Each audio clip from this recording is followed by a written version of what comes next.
Sir हाम्रो ma'am अब सुरु गर्नुपर्छ। Sir sure sir. Facebook live गर्ने हो कि के गर्ने हो बिरेन सर, के हुन्छ? फेसबुक म होस्ट छु सर, उता फेसबुकसँग कनेक्सन मलाई थाहा छैन, सो हुँदैन होला सर। बुद्धि सर हुनुभएको भए चाहिँ सजिलो हुन्थ्यो। रविन्द्र सर बोल्दै हुनुहुन्छ, साउन्ड आएको छैन जस्तो लाग्यो सर। म्याम लाइभ गर्न मिल्छ नि त? म सुनिरहेको छु म्याम। लाइभ गर्नलाई यसको पासवर्ड हाल्न पर्यो होला सर फेसबुकको। बुद्धि सरलाई नै भन्नु पर्ला सर। बुद्धि सरलाई एकचोटि जोइन हुनु भएर चाहिँ लाइभ गरिदिराख्नु भन्नु पर्ला। हुन्छ म्याम, हजुरले कन्टिन्यू गरेर म बुद्धि सरलाई भन्छु। ए okay sir, done sir.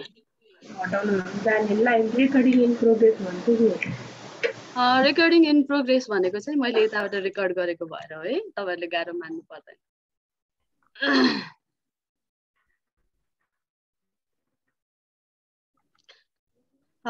Anyway good morning, नमस्ते सम्पूर्ण उपस्थित हुनुभएको महानुभावहरूमा मैले छोटोमा सम्बोधन गरेँ। आज धेरै समयपछि हामीले चाहिँ बुक रिभ्यूको कार्यक्रमलाई स्टार्ट गरेका छौँ।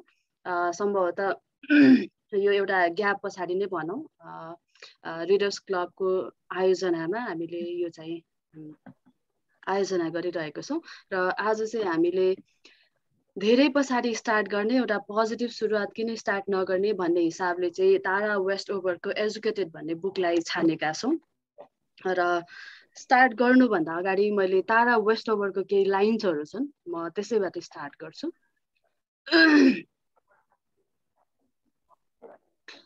You can love someone and still choose to say goodbye to them. You can miss a person every day and still be glad that they are no longer in your life. Tara वेस्ट ओभरको educated भन्ने बुकका लाइनहरू। आजको यो प्रोग्राममा हामीले itinerary यहाँनिर डिस्प्ले मैले गराइसकेँ, यति रहेको छ। हामीले कार्यक्रमलाई सुरुवात गर्नुभन्दा अगाडि हामीसँग बिरेन सर जोडिँदै हुनुहुन्छ। बिरेन सरलाई मैले उहाँ नहुनुहुँदा पनि प्रोग्रामको चेयरम्यानसिपको लागि रिक्वेस्ट गरेँ। त्यसै गरी यहाँनिर हामीसँग एजुकेसन नेटवर्कको थ्रुबाट हामीसँग Dasharath Gewali sir coed principal उपस्थित हुनुभएको छ। त्यसै गरी अरू बिओडी हाम्रो राजु सर हुनुहुन्छ, principal as well as chairman हाम्रो रविन्द्रजङ थापा सर हुनुहुन्छ, vice principal as well as BOD Nandaprasad Kushwaha sir हुनुहुन्छ। हामीसँग सिनियर फ्याकल्टी मेम्बर्सहरू हुनुहुन्छ, board of directors, head of departments as well as हामीसँग हुनुहुन्छ फ्याकल्टी मेम्बर्सहरू। हामीसँग क्लास 11, 12 र सी दिएर भर्खरै बस्नुभएका भाइ बहिनीहरू पनि हुनुहुन्छ। सम्पूर्णमा मैले यहाँहरू जहाँ हुनुहुन्छ यता स्थानमा आसन ग्रहण गरिदिनु हुन आग्रह गर्दै कार्यक्रमलाई अगाडि बढाइदिनको लागि आफ्ना बेस्ट विशेषहरू धेरै पछि स्टार्ट भएको छ। सो धेरै पछि स्टार्ट हुँदाखेरि केही शुभकामना शुभेच्छाका गुच्छाहरू हामीलाई र केही आशीर्वादहरू दिइदिनु हुनको लागि संस्थाका चेयरम्यान तथा प्रिन्सिपल सर रविन्द्रजङ थापा सरलाई म रिक्वेस्ट गर्न चाहन्छु। Thank you Regina ma'am.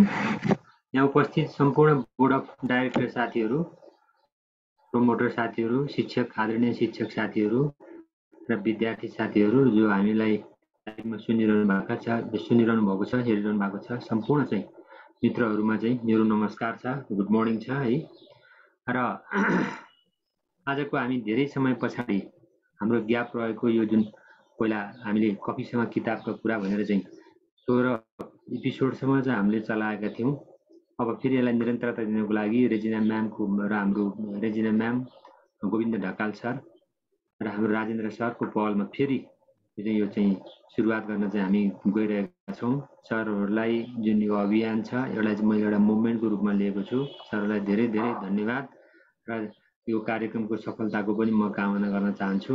वास्तवमा चाहिँ यो कार्यक्रममा चाहिँ के छ भने यो रिलायन्सको मात्रै कार्यक्रम होइन, यो हामी सम्पूर्ण नेपाली समाजको चाहिँ कार्यक्रम हो भन्ने मलाई लागेको छ। हामी नेपालमा हाम्रो यो हामी आफैमा सबै मान्छे चाहिँ हामी के छ भने जसरी हामी मोबाइलमा चाहिँ ब्याट्री सकिएपछि चार्ज गर्छौँ, हामीलाई पनि आफ्नो जीवनमा चार्जिङ गरिरहनु पर्ने हुन्छ र हामीले आफूलाई अपडेट गर्नको लागि एउटा मान्छेले इन्टरनेसनल स्ट्यान्डर्ड अनुसार पनि कम्तीमा 25 वटा किताब वर्षमा पढ्नुपर्छ।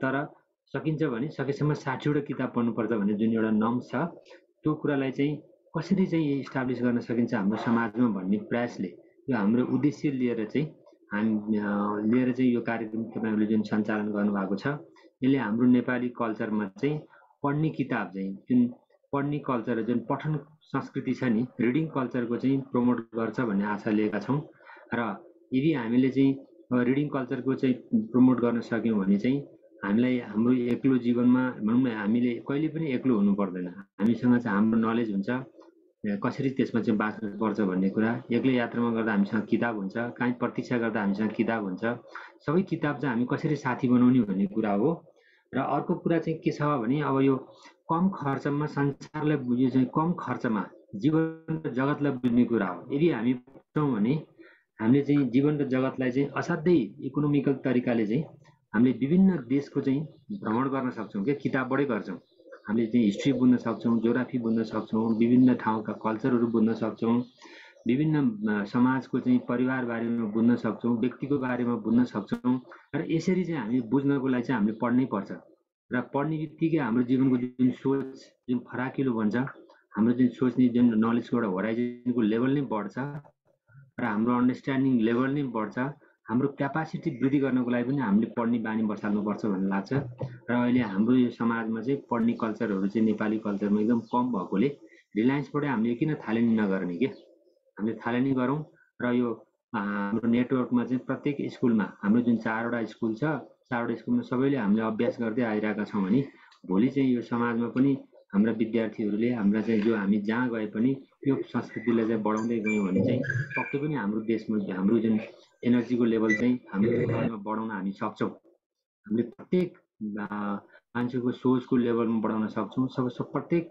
हामी जुन हामी अलि सदस्यहरू छौं हाम्रो क्षमताहरू अभिवृद्धि गर्न सक्छौं भन्ने लागेको छ र यसमा चाहिँ जुन विशेष गरी चाहिँ अलि रेजिना म्याम गोविन्द सर र राजेन्द्र सरको नेतृत्वमा चाहिँ यो कार्यक्रम अगाडि जुन बढ्ने आजको यो पहिलो यो उहाँहरूको जुन चलाउनु भएको पहिलो एपिसोड छ यसमा चाहिँ मैले कनेक्सन भएको चाहिँ संख्या हेर्दा नै तपाईको 67 पुगिसकेको छ भने एकदम उत्साहजनक रूपमा जुन आएको छ यो उत्साहलाई चाहिँ वास्तवमा यो उत्साह भर्ने कुरै हो उत्साह भर्ने कुरो उमङ्ग भर्ने कुरा हो जोश भर्ने कुरा हो नलेज भर्ने कुरा हो मान्छेलाई चाहिँ के छ भने अब काम गर्न सक्ने क्षमता भर्ने कुरा हो तपाईहरु जुन यसमा सफल हुनुहुन्छ भन्ने चाहिँ मलाई पहिलो कार्यक्रमबाटै लागेको छ र त्यति भन्दै म धेरै शुभकामना र सफलताको कामना गर्दै मेरो भनाइ यहाँ अन्त गर्छु थ्यांक यू भेरी मच धन्यवाद सर हजुरले दिनुभएको शुभकामना शुभेच्छाहरू हामीलाई सधैँभरि लागिरहन् यही अपेक्षासँगै अब अगाडि बढ्न चाहे अगाडि बढ्नुभन्दा पूर्व मैले हामीसँग रिलायन्स पब्लिक स्कुलका प्रिन्सिपल बसन्त लामिछाने सर पनि हुनुहुन्छ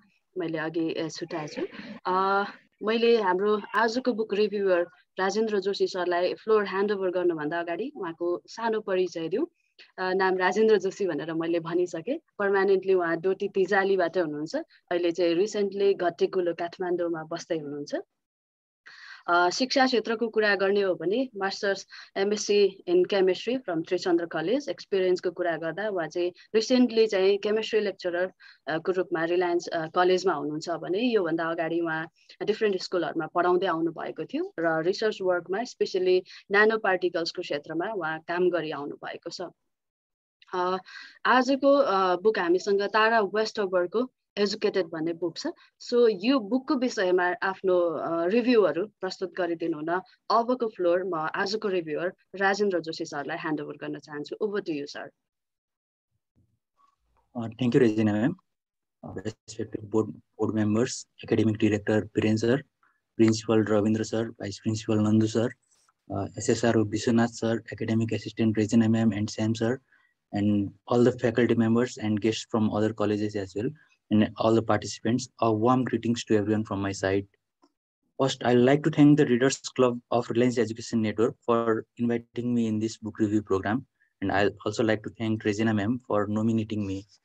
आज हामीले रिभ्यू गर्न खोजिराखेको बुक चाहिँ एजुकेटेड भन्ने बुक हो इट इज रिटन बाइ तारा वेस्टओभर उहाँको जन्म चाहिँ युएसए को इडाहो भन्ने शहरमा 1986 मा चाहिँ भएको छ यो डेट हाम्रो लागि अलि धेरै इम्पोर्टेन्ट जस्तो चाहिँ देखिन सक्छ हाम्रो रिभ्यू प्रोग्रेस गर्दै गर्दा मैले स्टार्टिङमा एउटा कुरा भन्नुपर्ने हुन्छ यो बुक चाहिँ it is not a fictional book है बट हामीले पढ्दै गर्दा हामीलाई के फिल हुन्छ भन्दा चाहिँ हामी एट टाइम्स एकदमै फिक्सनल स्टोरी जस्तो चाहिँ फिल हुन्छ, but it is not a fictional book. यो चाहिँ एकजना केटीको डेली डायरीबाट उसले लेखेको डायरीलाई कम्पाइल गरेर बनाइएको एउटा मेमोयर हो। एकदमै इन्ट्रेस्टिङ रिड चाहिँ छ। यो बुकको फर्स्ट स्टेटमेन्ट हामीले हेऱ्यौँ भनेपछि के लेखेको छ भन्दा my strongest memory is not a memory, it is something I imagine then came to remember as if it has happen भनेर चाहिँ भनिराखेको छ। सो हामीले यहाँदेखि चाहिँ के बुझ्न सक्छौँ भनेर भन्दाखेरि उसको जो लेखेको कुराहरू छ यो चाहिँ ताराको आफ्नो साइड अफ स्टोरी हो, उसको पर्सपेक्टिभ हो, अथवा अझै भनौँ न त्यो एज ग्रुपमा उसले जे कुरा बुझेको थियो त्यो कुरालाई चाहिँ उसले लेखेको छ। यसमा कुनै पनि उसले चेन्जेसहरू चाहिँ गर्न खोजेको छैन। And she might be wrong about the events that had happen in her life है। उसको जस्ट आफ्नो पर्सपेक्टिभ मात्रै यहाँ चाहिँ राख्न खोजेको छ उसले चाहिँ। अब उसले चाहिँ तर एउटा राम्रो कुरा के गरेको छ भन्दाखेरि कुनै पनि इभेन्टलाई एक्सप्लेन गर्न छोडेर भनौँ न आफ्नो थट्सहरू चाहिँ त्यहाँ दिन छोडेर उसले सिम्पली यो इभेन्ट यस्तो भएको छ भनेर राखिदिएको छ। रिडर्सहरूलाई चाहिँ त्यो कुरा आफै बुझ्नको लागि चाहिँ हामीले छोडिदिएको जस्तो देखिन्छ बुकको राइटिङहरू चाहिँ हेर्दाखेरि चाहिँ। अनि यही रिजनले होला यो बुक चाहिँ अलिक स्लोली चाहिँ प्रोग्रेस हुन्छ। कतिखेर चाहिँ एकदमै इन्ट्रेस्टिङ रिड हुन्छ, कतिखेर चाहिँ एकदमै के भइराखेको भन्ने हुन्छ। But this is how life is होइन। उसको डेली मेमोयर हो भनेपछि लाइफ नै यसरी प्रोग्रेस हुन्छ। Not all the events in our life are equally interesting होइन, एकदमै बोरिङ पनि हुन्छ, कहिले काहीँ एकदमै डरलाग्दो पनि हुन्छ। एन्ड यो बुक पढ्दै गर्दा वी सी एभ्रिथिङ है। वी माइट गेट बोर्ड होइन, वी मे गेट इन्ट्रेस्टिङ होइन, एकदम गुजबम्बहरू पनि आउँछ, त्यस्तो खालको चाहिँ देखिराखेको छ। अब यो बुकको नाम मैले फर्स्ट टाइम सुन्दै गर्दा एजुकेटेड भनेर चाहिँ जब मैले बुकको नाम सुनेको थिएँ मलाई के फिल भएको थियो भन्दा यो कुनै एजुकेसन फिल्डसँग रिलेटेड बुक अथवा चाहिँ एजुकेसनले कसरी मान्छेको लाइफलाई ट्रान्सफर्म गर्छ भन्ने खालको केही रिड होला भन्ने जस्तो फिलिङ थियो। But I was completely wrong about it है। यो बुक चाहिँ बेसिकली एउटा डिपली कन्जर्भेटिभ फ्यामिलीमा जन्मेको केटीले आफ्नो एजुकेसन कसरी कम्प्लिट गर्छ भन्ने स्टोरी हो। र like I said earlier this is not a fictional story होइन, this is a memoir based on the daily diary written by the author. अब हामीले एउटा जेनरल कन्सेप्टबाट हेर्ने हो भनेपछि यो किताबलाई चाहिँ हामी के देख्न सक्छौँ भन्दा इडा अमेरिकाको कुनै एउटा सहरमा जन्मेको मान्छे, एजुकेसन भने त त्यहाँ सामान्य कुरा हुनुपर्ने हो। Why should it be a big deal, यसमा के चाहिँ त्यस्तो स्टोरी हो भन्ने एउटा फर्स्ट इम्प्रेसन चाहिँ पर्न जान सक्छ। एटलिस्ट मलाई चाहिँ त्यो परेको थियो। अनि तर यो चाहिँ त्यस्तो चाहिँ छैन, किन भन्दाखेरि हाम्रो संसारको जो बुझाइ छ स्पेसली थर्ड वर्ल्ड कन्ट्रीमा हामीले युएसएको जो बुझाइ छ अलिकता फरक रहेछ भन्ने कुरा चाहिँ मैले बुक पढ्दै गर्दा रियलाइज गरेको। किन भन्दा हाम्रो लागि युएसए भनेको त संसार सपनाको संसार हो। अनि एजुकेसन चाहिँ हाम्रो लागि युएसएमा चाहिँ एजुकेसन चाहिँ बिग डिल होइन, सबैजना पढेकै हुन्छन् र एटलिस्ट पढ्न चाहने मान्छेले पढ्न पाउँछन् भन्ने चाहिँ हाम्रो एउटा इम्प्रेसन छ, एउटा जेनरल बुझाइ छ। त्यो चाहिँ अलिकता रङ जस्तो चाहिँ देखिन्छ यो बुक पढ्दै गर्दा चाहिँ। त्यहाँ चाहिँ यतिसम्मको कन्जर्भेटिभ सोसाइटी चाहिँ एक्जिस्ट गर्छ भन्ने कुरा मैले बुक पढ्दै गर्दा चाहिँ थाहा पाएको थिएँ। अब हामीले बुकमा अलिकता स्टोरीलाई प्रोग्रेस गर्ने हो भनेपछि ताराको फ्यामिली जो छ उसले चाहिँ मोर्मोनिजम भन्ने धर्म एउटा रिलिजन चाहिँ फलो गर्छ। मोर्मन्सहरू चाहिँ एकदमै रेडिकल सोच भएको मान्छेहरू चाहिँ भन्न सकिन्छ। यहाँ चाहिँ हुन त यो यस्तो खालको सोचहरू हामीले सबै धर्म चाहिँ भेटिन्छ है, एउटा कुनै पर्टिकुलर नभएर सबैतिर यस्तो खालको रेडिकल थिङ्किङहरू चाहिँ छ। तर मोर्मन्सहरूले चाहिँ के गर्छ भन्दा चाहिँ के उनीहरूको बिलिफ सिस्टम छ भन्दा चिल्ड्रेनहरू स्कुल जानु हुँदैन, पढ्नु हुँदैन। हेल्थ सिस्टम भनेको चाहिँ मान्छेलाई चाहिँ त्यो पोइजन दिने ठाउँ हो। मान्छे कोही बिरामी भयो भने हर्बल मेडिसिनले चाहिँ केयर गर्नुपर्छ, हस्पिटलबाट मेडिसिन्सहरू चाहिँ लिनु हुँदैन। अनि फिमेल्सहरूको एप्रोप्रिएट स्पेस भनेको चाहिँ घर हो, अनि उनीहरू चाहिँ बाहिर गएर काम गर्नु हुँदैन भन्ने खालको सोचहरू चाहिँ यो धर्ममा भएको मान्छेहरूले चाहिँ राखिराखेको हुन्छ। र ताराको फादर जो छ एकदम स्ट्रिक्टली मोर्मोनिजमलाई चाहिँ फलो गर्ने हुनाले अब यति बुझिसकेपछि सायद हामीलाई यो बुकको अलिकता जो रेलेभेन्स छ यो चाहिँ आउन जान्छ होला। किन भन्दाखेरि त्यो त्यस्तो फ्यामिली त्यतिसम्म कन्जर्भेटिभ फ्यामिलीमा चाहिँ बसेको चाहिँ मान्छे कसरी चाहिँ एउटा आफ्नो एजुकेसन चाहिँ कम्प्लिट गर्छ भन्ने स्टोरी चाहिँ हो यो बुक चाहिँ। अब तारा इडाहो सहर एउटा उसमा बसे पनि त्यहाँको एकदमै रुरल ठाउँमा चाहिँ बसिरहेको छ, अलि हिली उसमा चाहिँ बस्छ। त्यहाँ किन बस्छ भन्ने कुरा पनि एकदमै इन्ट्रेस्टिङ छ यो बुकमा लेखिए अनुसारले। के छ भन्दाखेरि चाहिँ ताराको फादरलाई एउटा डिफ्रेन्ट टाइपको प्यारानोया चाहिँ छ। उसले चाहिँ के बिलिभ गर्छ भन्दाखेरि चाहिँ गभर्मेन्ट भनेको चाहिँ हाम्रो जति पनि सोसाइटीको मान्छेहरू छ मान्छेहरूलाई चाहिँ गडबाट टाढा लग्नको लागि काम गरिराखेको छ होइन, यो शैतान टाइपको कामहरू गरिराखेको छ। अनि गभर्मेन्टसँग कुनै पनि रिलेसन्सहरू चाहिँ राख्नु हुँदैन भन्ने खालको एउटा एकदमै एक्सट्रिम टाइपको प्यारानोया चाहिँ उसमा देखिन्छ। अनि उसको यो प्यारानोया यतिसम्म एक्सट्रिम छ कि उसले आफ्नो फ्यामिली मेम्बर्सलाई के भनेको छ भन्दा गभर्मेन्टले हामीलाई कुनै पनि बेला एट्याक गर्न सक्छ, मार्न सक्छ, त्यसको लागि चाहिँ हामीले लुकेर बस्नको लागि आफ्नो लागि प्रिपेयर भएर चाहिँ बस्नुपर्छ भनेर एउटा बङ्कर बनाउँछ। त्यति मात्रै नभएर आफ्नो फ्यामिली मेम्बर्सहरूलाई चाहिँ सबैजनाले के भन्छ भन्दा चाहिँ एभ्री टाइम इमर्जेन्सी सप्लाइजहरू चाहिँ खाना पानी होइन अनि केही हर्बल मेडिसिन्सहरू सबै 24/7 आफूसँग क्यारी गरेर राख्नुपर्छ भन्ने उनीहरूलाई चाहिँ इन्स्ट्रक्सन्सहरू चाहिँ छ। अनि उसको फ्यामिली मेम्बरहरू सबैले यो कुरा चाहिँ स्ट्रिक्टली फलो गरेको छ। तारा 3-4 वर्षको हुँदा पनि सामान्य एउटा नाइफ गन समेत क्यारी गरेर चाहिँ 24/7 हिँड्ने टाइपको उसको एउटा हेबिट चाहिँ बनेको छ। अब ताराको जो संसारको बुझाइ छ यो चाहिँ जिनले उसलाई जे कुरा भनेको छ होइन, जिन भनेको उसको फादर छ यसमा, जिनले जे कुरा भनेको छ त्यसैमा मात्रै बेस्ट छ। उसले आउटसाइड वर्ल्डसँग उनीहरू कम्प्लिटली डिस्कनेक्ट छ, कुनै मान्छेसँग उनीहरू एकदमै लिमिटेड मान्छेहरूसँग चाहिँ उनीहरूको कनेक्सन छ। अनि यसले गर्दा चाहिँ यो लिमिटेड कनेक्सनको कुरा गर्दाखेरि एउटा अर्को इन्ट्रेस्टिङ पार्ट के छ भन्दाखेरि ताराको जन्मेको छ बट अफिसियल रेकर्डमा कुनै रेकर्डै छैन। ताराको रेकर्ड फर्स्ट टाइम बस्दै गर्दा 9 वर्षको चाहिँ हुन्छ, 9 इयर्स हुँदाखेरि मात्रै उसले बर्थ सर्टिफिकेट चाहिँ पाएको छ। अझै यसलाई नेपालको कन्टेक्स्टमा हेर्ने भने एकदमै सामान्य कुरा हो, किन भन्दाखेरि हाम्रोतिर केही टाइम अगाडि मात्रै यो हस्पिटलमा गएर बर्थ हुने यताउता भन्ने कल्चर थियो होइन। तर युएसमा चाहिँ त्यो कल्चर अलि अगाडि नै हटिसकेको हुनाले तारा घरमै जन्मिन्छ, which is quite unusual in that time है त्यतापट्टि चाहिँ। अनि बर्थ सर्टिफिकेट नहुने भन्ने कुरा पनि एकदमै अनयुजुअल जस्तो देखिन्छ, हाम्रो लागि अलि सामान्य जस्तो देखियो भने पनि। उसले यसै गरेर अब घरमा होम स्कुल, किन भन्दाखेरि उसको फादरको सोचले गर्दा बाहिर गएर पढ्न पाएको छैन, के गर्न पाएको छैन।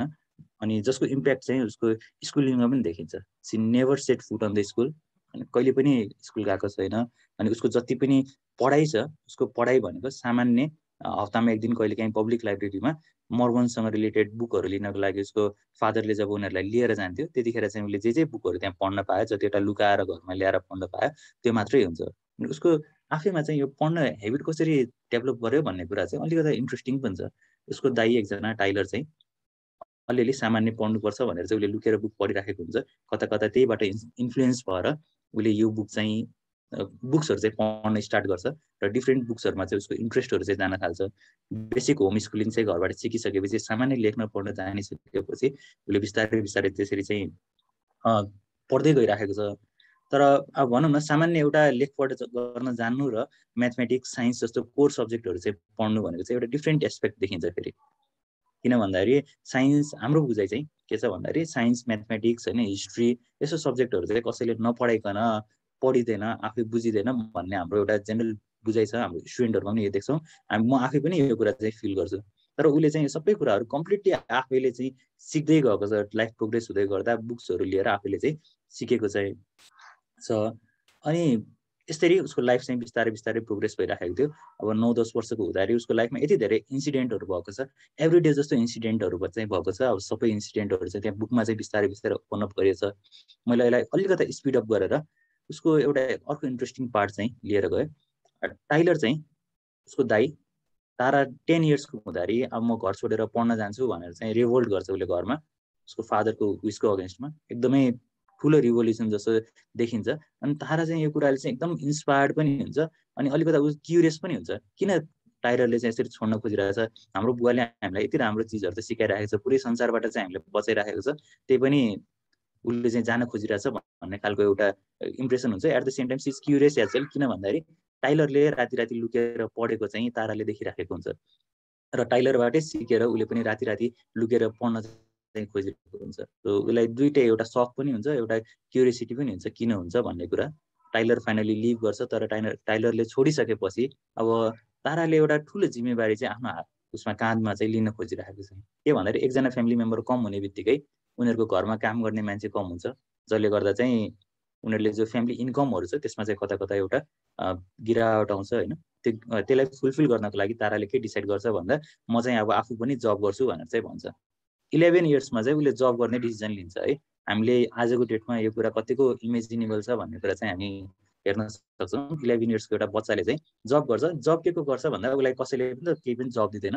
उसको जब भनेको चाहिँ बेबी सिटिङ चाहिँ गरिरहेको हुन्छ। 11 इयर्सको बच्चाले चाहिँ बेबी सिटिङको जब चाहिँ पाउँछ पनि, दिनभरि बसेर बच्चा हेर्ने। तर अब यहाँनिर चाहिँ अलिकति उसको लाइफ चाहिँ ट्रान्सफर्म हुन थाल्छ, अलिकति बाहिरको संसार देखिरहेको छ, बाहिरको संसारमा के कस्तो हुन्छ भनेर चाहिँ भनिरहेको छ। यो बाहिर जाँदै गर्दा उसले के फिल गर्छ भन्दाखेरि चाहिँ उसको फादरले जस्तो कुराहरू चाहिँ भनेको थियो सबै कुराहरू चाहिँ उसको फादरले भनेको जस्तो त नरहेछ नि त। फिमेल्सहरूले मेकअप लगाउने भन्ने कुरा एकदमै उसको लागि चाहिँ होइन फादरले स्ट्रिक्टली प्रोहिबिट गरेको कुराहरू चाहिँ यो त वरहरूले लगाउने हो भन्ने खालको वर्ड्सहरू चाहिँ त्यहाँ युज गरेको हुन्छ उसको फादरले। तर बाहिर हेर्दै गर्दा सबैले त लगाइरहेछ, सामान्य कुरा जस्तो नै देखिन्छ होइन। अनि मान्छेले उसले सोचिराखेको हुन्छ मान्छे किन यसरी चाहिँ हिँडिराखेको छ, यो त पुरै गडको चाहिँ अगेन्स्टमा मात्रै काम गरिरहेछ भन्ने चाहिँ उसको एउटा त्यो ड्युअल फिलिङ चाहिँ भइराखेको हुन्छ। र एट द सेम टाइम उसले त्यो इन्जोय पनि गरिरहेछ, किन भन्दाखेरि एउटा नयाँ नयाँ रिभोल्युसनहरू भइराखेको हुनाले उसले यो पार्टहरू इन्जोय पनि गरेको चाहिँ देखिन्छ। अब उसले त्यहाँ यो बेबी सिटिङकै दौरानमा एउटा के भेट्छ भन्दाखेरि चाहिँ डान्स क्लासेसहरू चाहिँ जोइन गर्ने अपर्च्युनिटी पाउँछ। सुरुमा उसको फ्यामिलीले यसलाई सपोर्ट गरेको छ, बट आफ्टर सर्टेन टाइम यो कुरालाई रिजेक्ट गरिदिन्छ फादरले। किन भन्दाखेरि just because C is wearing tight clothes है। अब त्यसो लुगा लाउँदैमा चाहिँ के हुन्छ होइन, हामीले आजको डेटमा यो कुरा पनि अलिकता हाम्रोसँग चाहिँ अलिकता कम्पेयर चाहिँ गर्न सक्छौँ होला। फेरि डान्स क्लासेसहरू बन्द भयो भनेपछि she somehow convinces her father to join singing है। यो पोइन्ट पनि एकदमै उसको लागि चाहिँ एउटा नयाँ इभेन्टको रूपमा चाहिँ आएको छ। किन भन्दाखेरि उसले आफ्नो फादरलाई चाहिँ सिङ्गिङ क्लासेसहरू जोइन गर्ने भन्ने कुरा कन्भिन्स गर्छ। कन्भिन्स कसरी गर्छ त भन्दाखेरि चर्चमा पनि त स्याटरडे चाहिँ गडको लागि गाना गानुपर्छ, राम्रोसँग सिकेर गयो भने त राम्रो गीत गाइन्छ, गड इम्प्रेस हुन्छ भन्ने हिसाबको एउटा लजिक आइसकेपछि उसको फादरले इजिली यो कुरा चाहिँ एक्सेप्ट गरिदिन्छ। कता कता एउटा 13-14 वर्षको केटीले चाहिँ एउटा यस्तो प्यारानोइड फादरलाई चाहिँ कसरी डिल गर्ने भन्ने कुरा चाहिँ यहाँनिर सिकेको छ भन्ने कुरा चाहिँ हामी यहाँदेखि चाहिँ रियलाइज बुझ्न सक्छौँ यो कुरालाई चाहिँ होइन। अनि अर्को एउटा यही बिचमा चाहिँ एउटा इन्ट्रेस्टिङ पार्ट चाहिँ हेर्ने हो भनेपछि हामीले उसको फादरले तारालाई चाहिँ बाहिर गएर काम गर्ने दिन्छ अगेन्स्ट द रिलिजन है। किन भन्दाखेरि बाहिर गएर काम गर्ने भन्ने त रिलिजियसली उनीहरूको रिलिजनमा कम्प्लिटली रङ कुरा जस्तो हो। अनि उसको मदरले पनि मिडवाइफको चाहिँ काम गरिराखेको हुन्छ अगेन रिलिजनको अगेन्स्टमा। तर यहाँनिर चाहिँ उसको फादरको कता कता अलिक ड्युअल नेचर चाहिँ बुकमा केही नलेखे तापनि अलिक ड्युअल नेचर जस्तो पनि देखिन्छ। फाइनेन्सेसहरू आउने ठाउँमा चाहिँ उसको फादर अलिकता लिबरल टाइपको देखिएको हो कि भन्ने खालको पनि यहाँनिर चाहिँ देखिराखेको छ। यो एउटा ड्युअल नेचरको चाहिँ हामी हेर्न सक्छौँ। अब यो सिङ्गिङ र उसको दौरानमै उसले आफ्नो एकजना साथीलाई चाहिँ ऊ चाहिँ के गर्छ भन्दाखेरि थिएटरसम्म पुग्न जान्छ। थिएटर्समा चाहिँ अब क्लासेसहरू लिँदै गर्दा उसले चाहिँ आफ्नो फर्स्ट क्रसलाई चाहिँ भेट्छ। यो पनि अब हाम्रो यो सरलाई चाहिँ अलिकता होइन इन्सपायर चाहिँ गर्न सक्छ, अलिकता रमाइलो इन्ट्रेस्टिङ रिड चाहिँ हुनसक्छ। यहाँनिर चाहिँ उसले चाहिँ अब उसको जो फिलिङ्सहरू छ यति नेचुरल छ होइन, यति इनोसेन्ट छ। किन भन्दाखेरि घरमा एकदमै स्ट्रिक्ट फ्यामिलीमा बसेको मान्छे बाहिर जाँदाखेरि उसले त्यहाँ कसरी डिल गर्ने भन्ने थाहा छैन। तर प्युबर्टी सँगसँगै जब उसलाई चाहिँ अब यहाँ क्रसलाई चाहिँ इम्प्रेस गर्नुपर्ने हुन्छ, उसले चाहिँ चिजहरू ट्राई गर्न खोज्छ होइन इम्प्रेस गर्नको लागि। त्यो पनि एकदमै इन्ट्रेस्टिङ तरिकाले चाहिँ प्रेजेन्ट गरेको छ। उसले मेकअप चाहिँ ट्राई गरिरहेको छ अलिकता होइन, तर सिकान्ट होइन, किन घरमा चाहिँ गएर गाली खाइन्छ भन्ने एउटा डर पनि छ, कसैले थाहा पायो भने के हुन्छ भन्ने पनि छ। तर बाहिरको म त घरभन्दा धेरै टाढा छु नि, कसैले त देख्दैन भन्ने एउटा त्यो फिलिङ पनि कता कता उसमा चाहिँ देखेर उसले केही चिजहरू ट्राई गर्न खोज्छ। अब यहाँनिर एउटा उसको जो क्रस छ उसको क्रसले चाहिँ चार्ल्स भन्ने चाहिँ केटा छ, त्यो चार्ल्स भन्ने केटाले चाहिँ ताराको दाईको गर्लफ्रेन्डलाई चाहिँ मन पराइराखेको हुन्छ। फेरि एउटा ट्रायङ्गल जस्तो पनि देख्न सक्छौँ हामी यहाँ चाहिँ होइन। अनि एकदमै इनोसेन्टली प्रेजेन्ट गरेको छ। अनि उसको इनोसेन्स यति हुन्छ चार्ल्सलाई चाहिँ उसले केही पनि भन्दैन यो कुरामा। तर जब ताराको भाइले चाहिँ यो कुरा थाहा पाउँछ कि होइन उसको गर्लफ्रेन्डसँग ब्रेकअप भइसकेपछि चार्ल्ससँग त्यो केटीले डेट गरेर राखेको हुन्छ, यो कुरा थाहा पाउँदै गर्दा चार्ल्सले चाहिँ उसको भाइले चाहिँ तारालाई चाहिँ एब्युज गर्न थाल्छ फिजिकल्ली। किन भन्दाखेरि चाहिँ उसले जो लुगाहरू लगाएको मेकअप गरेको देख्दै गर्दा उसको भाइ सन चाहिँ एकदमै धेरै रिसाउँछ यो कुराले चाहिँ, यो फ्यामिलीको अगेन्स्टमा रिलिजनको अगेन्स्टमा चाहिँ यसरी गर्ने। अनि उसलाई चाहिँ एकदमै नराम्रो शब्दहरू पनि युज गरेको छ यहाँ चाहिँ होइन। यो गरिसकेपछि उसलाई अनि यो कुरा ताराले आफूले पनि कता कता उ गर्छ क्या, म साँच्चीकै बिग्रेको त होइन, मलाई साँच्चीकै शैतानको इन्फ्लुएन्स त भएको होइन भन्ने खालको फिलिङ पनि तारामा चाहिँ आएको देखिन्छ यहाँनिर। किन भन्दाखेरि उसको ग्रोथ चाहिँ यसरी भएको छ। यहाँ एउटा कन्जर्भेटिभ फ्यामिलीमा जे चिज हामीले सिकेको हुन्छ त्यही चिजको हामीलाई इम्प्रेसन रहिराखेको हुन्छ, त्यसले गर्दा उसले आफूलाई पनि क्वेसन गर्छ, म साँच्चीकै यस्तै भयो त भन्ने खालको क्वेसन पनि गरिराखेको छ। एट द सेम टाइम उसको क्रस पनि गइराखेको छ, अलिकता त्यो लिबरलाइज हुन थालेको थियो, त्यो चिजहरू छुटिराखेको पनि छ। समहाउ उसले यो फेजहरू चाहिँ पास गर्छ। पार गरिसकेपछि अब उसले अलिकता बाहिर जान थालिसकेपछि बाहिरको संसार डिफ्रेन्ट छ भनेर त्यो संसारको टेस्ट पाइसकेपछि अब म चाहिँ घरमा बस्नु हुँदैन है, म चाहिँ पढ्न जानुपर्छ, टाइलर पनि पढ्न गएको थियो भनेर चाहिँ ऊ पनि पढ्नको लागि प्रिपेयर गर्न थाल्छ। तर यहाँ एकदमै ठुलो अब्स्ट्याकल भनेको she has never been to school नगएको मान्छेले चाहिँ कसरी चाहिँ पढ्न जाने त, युनिभर्सिटी एजुकेसन लिन कलेज कसरी जोइन गर्ने त, नेपालमा चाहिँ यो कुरा पोसिबलै छैन है। हाम्रो एजुकेसन सिस्टमले स्कुलिङ नभएको मान्छेलाई चाहिँ डाइरेक्टली कलेजमा एडमिसन गर्न चाहिँ दिँदैन। तर यो पार्टमा चाहिँ युएसएमा एउटा राम्रो सिस्टम चाहिँ रहेछ, एउटा एसिटी भन्ने चाहिँ टेस्ट हुन्छ, चाहिँ अमेरिकन कलेज टेस्टिङ भन्ने चाहिँ एउटा टेस्ट हुँदो रहेछ। जोसुकै पनि मान्छेले यो टेस्ट पास गरिसकेपछि कलेज चाहिँ जोइन गर्न पाउँदो रहेछ। तर यो टेस्टमा सोधिने कन्टेन्टहरू चाहिँ स्कुलमा जे चिजहरू पढाइ हुन्छ त्योसँग क्वाइट रिलेटेड चाहिँ हुन्छ, साइन्स, म्याथ, हिस्ट्री होइन, इङ्ग्लिस यस्तै कुराहरू चाहिँ त्यहाँ सोधिने गर्छ। उसले चाहिँ यो टेस्टको लागि प्रिपेयर गर्न थाल्छ, तर घरमा केही पनि चिज पढेको छैन, स्कुल गएको छैन, उसँग एकदमै लिमिटेड रिसोर्सेसहरू छ, म्याथमेटिक्स, साइन्स जस्तो सब्जेक्टहरूले उसले घरमा आफैले पढेर चाहिँ फर्स्ट एटेम्पमा फेल हुन्छ, सेकेन्ड एटेम्पमा चाहिँ ऊ गएर पास हुन्छ। यो पोइन्टमा चाहिँ उसको दाइ टाइलरले चाहिँ उसलाई एकदमै धेरै हेल्प गर्छ, किन आफूले बाहिर गइसक्यो भन्नाले टाइलरले चाहिँ उसलाई सपोर्ट गरेर यसरी यसरी पढ भनेर चाहिँ उसलाई सिकाइदिन्छ होइन। अनि हामीले यहाँदेखि चाहिँ एउटा लेसन चाहिँ लिन सक्छौँ है, के भन्दाखेरि चाहिँ हाम्रो लागि चाहिँ एजुकेसन एकदमै गाह्रो चिजहरू पनि छ, स्पेसली हाम्रो यहाँ स्टुडेन्टहरू हुनुहुन्छ होइन, उहाँहरूलाई चाहिँ पढ्न भनेको त निकै गाह्रो चिज हो भन्ने खालको चिजहरू देखिराखेको हुन्छ। तर घरमै बसेर होइन सेल्फ स्टडी गरेर पनि मान्छेहरू पढेर युनिभर्सिटी एजुकेसनसँग पुग्न सकिन्छ भन्ने खालको एउटा लेसन चाहिँ हामी यो इन्सिडेन्टबाट चाहिँ इभेन्टबाट चाहिँ लिन सक्छौँ। अब यसपछिको जो इभेन्ट छ ऊ चाहिँ कलेज जान्छ घरको उसको अगेन्स्टमा, तर उसको फादरले कता कता यो इभेन्टहरूलाई चाहिँ सेलिब्रेट गरे जस्तो पनि देखिन्छ क्या।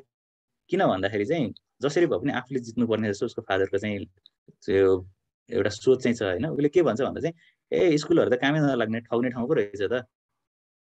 After all at the end of the day मान्छे घरमै बसेर, मेरो छोरीले घरमै बसेर त एसिटी पास गरेर कलेज जोइन गरिरहेछ भनेपछि स्कुल त पढ्नै नपर्ने ठाउँको रहेछ त भनेर चाहिँ त्यसरी चाहिँ यो इभेन्टलाई चाहिँ उसले एक्सप्लेन गरिदिएको छ यहाँ चाहिँ होइन।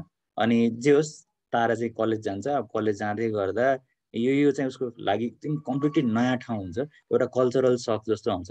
यो पार्ट चाहिँ हाम्रो स्टुडेन्टहरूले पनि बाहिरबाट आउँदै गर्दा पनि प्रायः फिल गर्ने गर्छौँ है। मैले आफूले पनि यो पार्ट चाहिँ फिल गरेको, एउटा डिफ्रेन्ट इन्भाइरोमेन्टबाट हुर्किसकेपछि कम्प्लिटली डिफ्रेन्ट सोसाइटीमा चाहिँ आउँदै गर्दा धेरै चिजहरू एडप्ट गर्न चाहिँ गाह्रो हुन्छ। अझै तारा जसले चाहिँ बाहिरको संसारको बारेमा केही पनि थाहा थिएन, उसलाई चाहिँ झनै गाह्रो थियो यो पार्टहरू चाहिँ। उसले हरेक चिजहरू चाहिँ आफ्नो साथीहरूले लगाउने टाइट लुगाहरूको कुरा होला होइन, उनीहरूले गर्ने मेकअपको कुरा होला, उनीहरूले बोल्ने कुराहरू होला, कुनै पनि चिजहरूमा एडप्ट गर्न सक्दैन, एकदमै गाह्रो हुन्छ। अनि कलेजको फर्स्ट केही चाहिँ सेमिस्टर्सहरू चाहिँ एक्जाम्सहरू फेल पनि हुन्छ, सेमिस्टर चाहिँ होइन एक्जाम्सहरू चाहिँ फेल पनि हुन्छ, किन त्यो एडप्ट गर्न सकिरहेको छैन, सिक्न सकिरहेको छैन।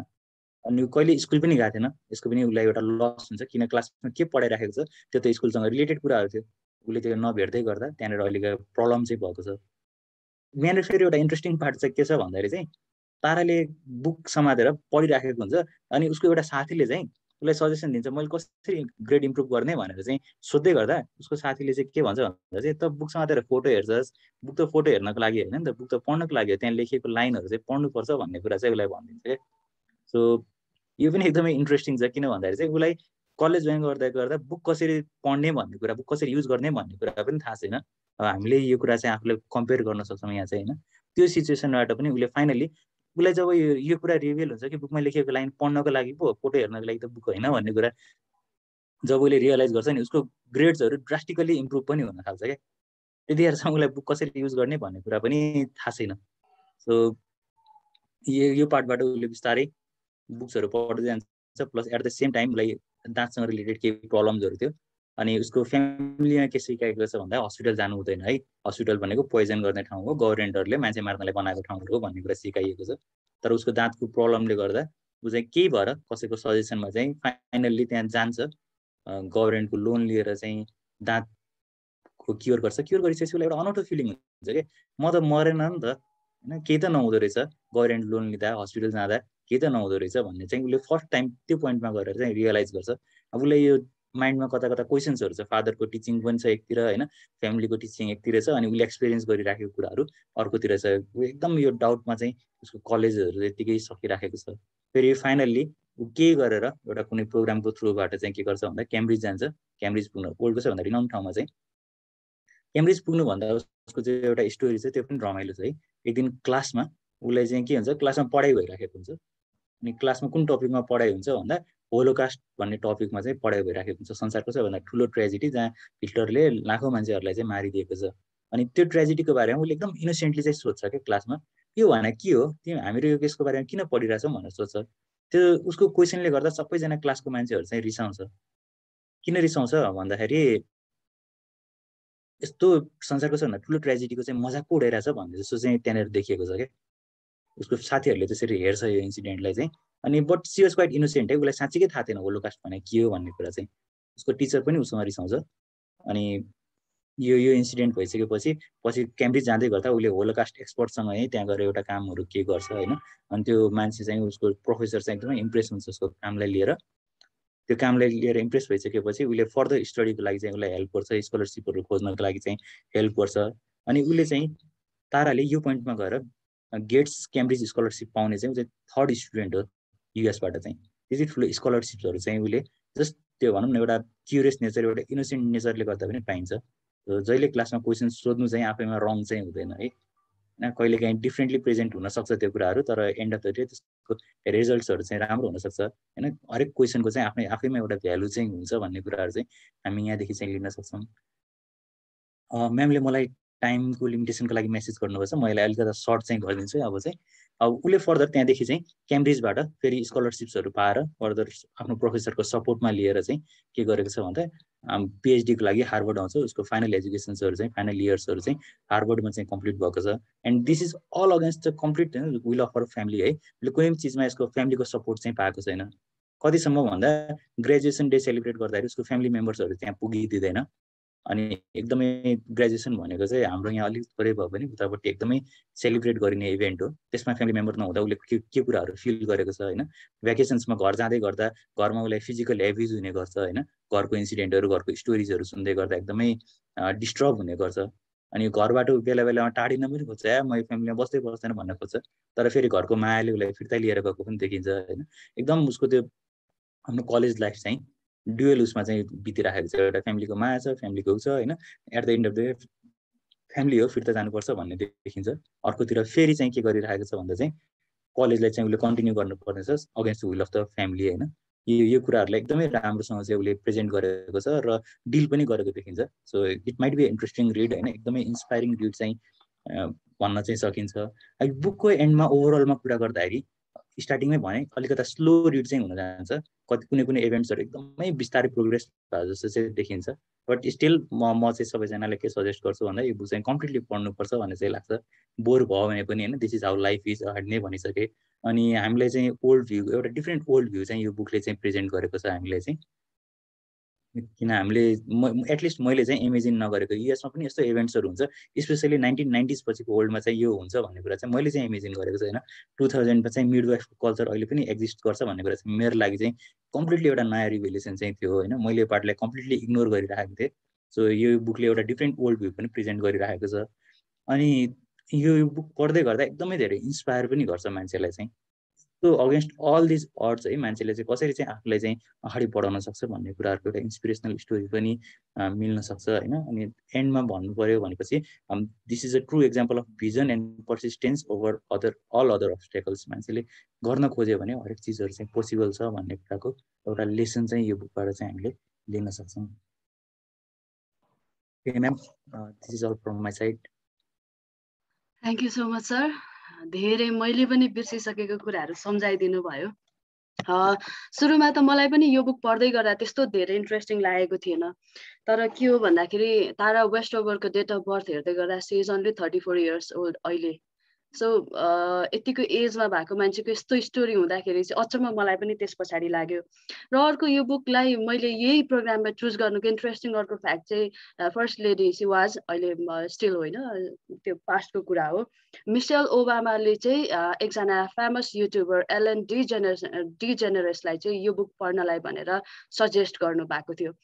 So why not this book भन्ने लागेको हो।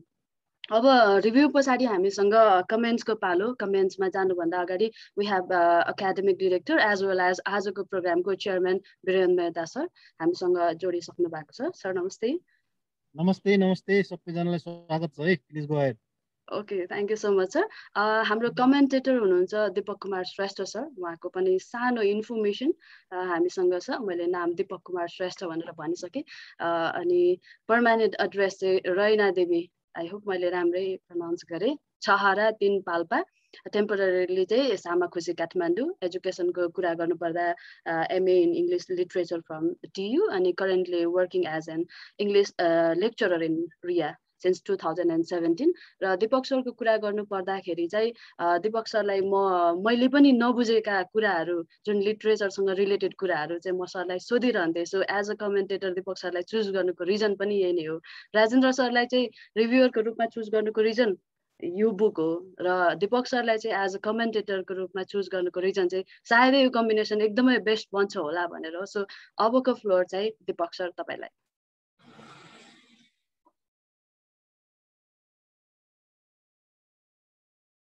Thank you, Regina ma'am. Respected BODs, respected chairperson of the program, Birendra Mehta sir, BODs Raju Shivagoti sir, respected chairman Reliance Education Network Ravindra Jang Thapa sir, vice principal sir Nandu Kuswa, and assistant academic coordinator Sam Kumar Kamath sir, academic assistants Regina ma'am, and all the attendees of this session, and my dear students. खासमा सबैभन्दा पहिला हाम्रो speaker Rajendra Joshi सरलाई म धेरै धन्यवाद दिन चाहन्छु, किन भन्दा त्यति बल्की बुक हाम्रो लगभग 40 एपिसोड्सको बुकलाई विदिन 15-20 मिनट्स एउटा कम्प्लिट अन्डरस्ट्यान्डिङमा हामीलाई ल्याइदिनु भयो। त्यो एकदमै धेरै सराहनीय कुरा थियो। अलमोस्ट के हुन्छ बुकमा वास्तवमा के हुन्छ भन्ने कुरालाई एकदम ब्युटिफुल्ली नरेट गरिदिनु भयो। त्यसको लागि राजेन्द्र सरलाई धेरै धन्यवाद। यसमा अब हामीले चाहिँ एज अ कमेन्टेटर मैले फ्लोर पाउँदै गर्दा थुप्रै कुराहरू हामी देख्छौँ। बेसिकल्ली म यसको कमेन्ट कहाँबाट सुरु गर्छु भन्दाखेरि लिटरेचर, वाट इज लिटरेचर है। जेनरली हामी भन्ने गर्छौँ literature is the mirror of the society. लिटरेचरले चाहिँ सोसाइटीलाई रिफ्लेक्ट गर्छ, राइट।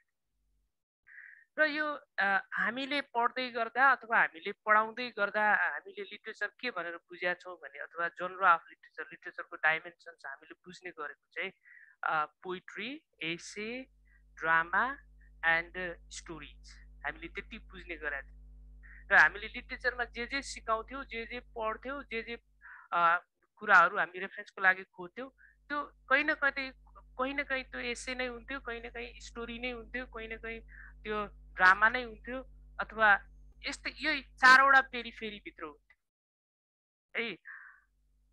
तर यो मेमोर चाहिँ कस्तो छ भन्दाखेरि, त्यसलाई हामीले यसको जानर हामी मेमोर भन्न सक्छौँ। यो मेमोर चाहिँ कस्तो छ भन्दाखेरि त्यो चारवटा डाइमेन्सन, लिटरेचरको चारवटा डाइमेन्सनबाट बाहिर छ है, चारवटा डाइमेन्सनहरू बाहिर छ। यसलाई मान्छेहरूले कतिपय मान्छेहरूले के पनि भन्दा रहेछन् भने एसे र स्टोरीको एउटा मिक्स्ड अफ फर्म भनेर पनि बुझिँदो रहेछ है। तर म के भन्न चाहेँ भने यो अलिकति डिफ्रेन्ट जनर हो। यो चारवटा जनरमा हामीले जुन पढ्ने बुझ्ने गराएको थियौँ योभन्दा अलिकति फरक जनर हो यो चाहिँ। र यसले जसरी एउटा के भन्छ यो लिटरेचरको एन्सियन्ट पिरियडमा जो मान्छेहरू हामी पढ्ने गर्छौँ बुझ्ने गर्छौँ, हरेक कुराहरू चाहिँ एउटा पोइटिक फर्ममा लेखिन्थे पढिन्थे अरे के, त्यो एकदम उत्तरार्धमा प्रारब्धमा।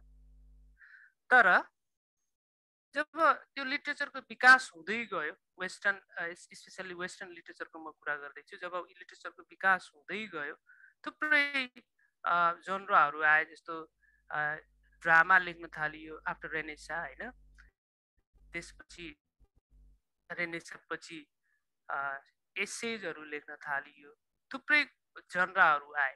र मानिसहरूले के मात्रै बुझेका थिए भने लिटरेचर भनेको त्यति मात्रै हो, राइट। अनि हरेक समाजको स्टोरीहरू, हरेक समाजका कल्चरहरू त्यही चारवटा जनरले मात्रै रिफ्लेक्ट गर्न सक्छ भन्ने हाम्रो बुझाइ थियो समग्रमा। तर यो मेमोयरले पनि अब हामी 21st सेन्चुरीमा आउँदै गर्दा यो मेमोयरले पनि त्यो लिटरेचरको काम गर्न सक्छ अथवा लिटरेचरको सेन्टिमेन्ट क्यारी ओभर गर्न सक्छ भन्ने कुरा को एउटा यो ज्वलन्त उदाहरण हो है। यो चाहिँ म सबैभन्दा पहिला मेमोयर र लिटरेचरमा आएँ। आई थिङ्क यो सबैले बुझ्नुभयो होला मेमोयरको खास अर्थ के हो भन्ने कुरा। लिटरेचर, मेमोयर र अर्को कुरा चाहिँ के छ भन्दाखेरि यो मेमोयरलाई कता कता हामी चाहिँ आत्मवृत्तान्त पनि भनेर बुझ्न सक्छौँ। More or less similar to त्यो के भन्छ आत्मकथाहरू, जस्तो हामी बिपीका आत्मकथाहरू पढ्यौँ होइन, महात्मा गान्धीका आत्मकथाहरू पढ्यौँ, मेमोरी पनि लगभग त्यस्तै हो। तर यसको ग्रेटर डिफ्रेन्स चाहिँ के हो भने त्यो दुईटा बिच, आत्मकथा र मेमोरी बिचको ग्रेटर डिफ्रेन्स चाहिँ के हो भने आत्मकथाहरू अलि बढी कमन टाइपको हुन्छ, लगभग हरेक कुराहरू त्यहाँ लाइफ एपिसोडको कुराहरू इन्क्लुड गरिएको हुन्छ भने मेमोरीमा त्यस्तो एउटा सम्झन लायक कुराहरू है, त्यो ओभरअल नाइ कि एकदमै स्पेसिफिक कुराहरू मात्रै हामी मेमोरीमा पाउने गर्छौँ र त्यति मात्रै डिफ्रेन्स हो। नत्र भने अरू प्रेजेन्टेसनको स्टाइलहरूमा सबै हामी आत्मकथासँगै कम्पेयर गरेर हेर्न सक्छौँ। र यो मेमोरीको बारेमा क्लियर भइसकेपछि म अब बुकतिर प्रवेश गर्छु। यो बुक चाहिँ मिड टु लेट 2010s मा लेखिएको हो, 2010 को मध्याहतिर र 2018 मा पब्लिस गरिएको छ। यसको लिटरेरी पिरियड कन्टेम्पोररी नै हो। यसको सेटिङ चाहिँ आइडाहो उताह क्याम्ब्रिज भनेको छ र एन्टागोनिस्टको रूपमा हामी क्यारेक्टर्सहरूलाई लिन सक्छौँ। As our Rajendra Joshi sir said, Gene, Faye, Shawn, Audrey, र यसको पोइन्ट अफ भ्यू चाहिँ फर्स्ट पर्सन छ। First person point of view को मतलब के हो भने राइटर आफै इन्भल्भ भएको छ, त्यहाँ आई भनेर लेखेको हुन्छ। इफ हामीलाई कस्तो लाग्छ भने कम्प्लिटली ऊ नै इन्भल्भ भएको छ हरेक इभेन्ट्समा भने जस्तो फिल हुन्छ। यसको मेन आइडियाज है, यो बुकले देखाउन खोजेको मेन आइडियाजको रूपमा एजुकेसन एन्ड आइडेन्टिटीको कुरा छ। जस्तो यहाँ अलिकति सरले आइडेन्टिटीको कुरामा अलिकति छुटाउनु भयो जस्तो मलाई फिल भयो। एजुकेसन किन इम्पोर्टेन्ट हो र एजुकेसन र आइडेन्टिटीको रिलेसनसिप कस्तो हुन्छ भन्ने कुरालाई अलि त्यो कम्बिनेसन चाहिँ हामी थ्रु आउट दिस बुक हामी पाउँछौँ। एजुकेसनले नै आइडेन्टिटी फर्म गरेको छ भन्ने कुरा छ। अर्को चाहिँ मेमोरी एन्ड अनसर्टेन्टी, जस्तो मेमोरीले चाहिँ मेमोरीको रोल कस्तो हुन्छ त, imagination is the mother of invention भन्छ नि। वास्तवमा त्यो मेमोरीमा बस्दाखेरि है, त्यो हामीले भुल्न खोजेको कुरा तर भुल्न नसकिरहेको कुराहरूमा बस्दाखेरि मेमोरीलाई रियालिटीमा ट्रान्सफर गरेर बस्दाखेरि कस्तो फिल हुन्छ भन्ने कुराको एकदमै ब्युटिफुल डिपिक्सन हामी पाउँछौँ यसमा। र एजुकेसनले पावर एन्ड इन्डिपेन्डेन्स लिएर आउँछ भन्ने कुरा पनि यो बुकमा साह्रै राम्रो तरिकाले एफर्म गरिएको छ। अर्को कुरा गर्दाखेरि जस्तो मतलब यो पर्टिकुलरली एजुकेसन यो बुकमा जस्तो हामी के देख्छौँ भने खालि एउटा सिम्पल फन्डामेन्टलिस्ट फ्यामिलीमा जन्मेको एउटा बच्चा है, जो स्कुल कहिले गएन अनि जो कुनै हस्पिटलमा हेल्थ फेसिलिटी पाएन, त्यति मात्र होइन है। यो जस्तो हामीलाई लाग्ला सर्फेसियल्ली हेर्दाखेरि खालि हामीलाई पढ्न मोटिभेट गरेको अथवा एजुकेसनका बारेमा मात्र हो अथवा एउटा कन्जर्भेटिभ फ्यामिली, त्यति मात्रै होइन। यसको थुप्रै कुराहरू हामी यो स्टोरीले यो बुकले एफर्म गर्न खोजेको हामी देख्छौँ। जस्तो एजुकेसनको मामलामा हामीलाई स्ट्रङली एफर्म के गरेको छ भने education is not getting the degree, not only getting the degrees, अथवा हामी एजुकेसन खालि डिग्रिज पाएर मात्र होइन। एजुकेसनको स्कोप छ नि, स्फेयर छ नि, त्यो धेरै ठुलो हुन्छ। होराइजन, त्यसको होराइजन एकदम ठुलो हुन्छ भन्ने कुरा एकदमै क्लियरली मेन्सन गर्छ। कहीँ कतै भनेको त छैन है, तर चाहिँ त्यो हरेक स्टेटमेन्ट्सबाट हामी त्यो पाउँछौँ। जस्तो मैले एउटा कुरा के पढ्दै गर्दा के कोट गरेँ भने education is knowing your being. जस्तो त्यो सर्भाइभलिस्ट फ्यामिलीबाट फन्डामेन्टलिस्ट फ्यामिलीबाट स्ट्रगल गरेर अगाडि आउँदै गर्दा थुप्रै बाधा व्यवधानहरू ताराले बेहोर्नु पर्यो है। र त्यहाँ क्लियरली हामी के देख्छौँ भन्दाखेरि त्यो एजुकेसनको इम्पोर्टेन्स उसले बुझेको छ, राइट। एजुकेसनले उसको इन्स्टिङ्क्टलाई स्ट्राइक गरेको छ कि उसको इन्टर्नल इन्स्टिङ्क्ट के हो भन्ने कुरा एकदमै मजाले स्ट्राइक गरेको भएर अनि उसले त्यो आफ्नो इन्स्टिङ्क्टलाई चिनेको छ र उसको वास्तविक इन्स्टिङ्क्टले के खोज्छ, उसको वास्तविक चाहना के हो भन्ने कुरालाई चाहिँ मजाले प्रेजेन्ट गरेको छ। अनि उसले त्यो instinct चिनिसकेपछि she just goes on chasing that instinct throughout the book, right? अर्को कुरा के छ भने education is knowing your potentiality है, आफूभित्र भएको सम्भाव्यताको खोजी हो एजुकेसन भन्ने कुरा पनि यहाँ सिम्पली देखाएको छ। अर्को कुरा चाहिँ के छ भने education is knowing your guts, आफूभित्र भएको आर्टहरू हुन्छ नि, साहसहरूलाई कसरी एक्सप्लोर गर्ने अथवा कसरी त्यो आफूभित्र भएको आर्टलाई चाहिँ समग्र रूपमा युज गर्ने अथवा अरूको भलाइको लागि युज गर्ने भन्ने कुरा छ। Education is having pro mentality भन्छ नि, वास्तविक रूपमा एजुकेटेड मान्छे चाहिँ त्यो कमन मान्छे भन्दा एकदम डिफ्रेन्ट हुन्छ।